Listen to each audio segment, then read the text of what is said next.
সুখের মিথ্যা গল্প শুনতে যাবেন না।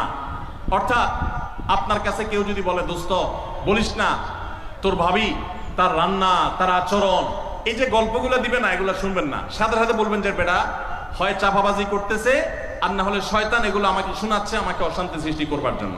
মহিলাদের ক্ষেত্রে এটা প্রযোজ্য, যে অনেক মহিলা এসে বলবে, ভাবি, আপা, কি বলবো আর, আপনার ভাই এত কেয়ারিং, কি যে যত্ন করে আমারে, আমার দিক খুব খেয়াল রাখে, একটু সমস্যা হতে দেয় না, বাইরে গেলে একটু পর পর ফোন দিয়ে মেসেজ দিয়ে খবর নেয়।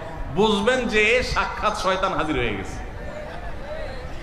এই লোক হয়তো সৎ উদ্দেশ্যে বলছে, কিন্তু শয়তান তাকে দিয়ে বলাচ্ছে আপনাকে অশান্তিতে ফেলার জন্য।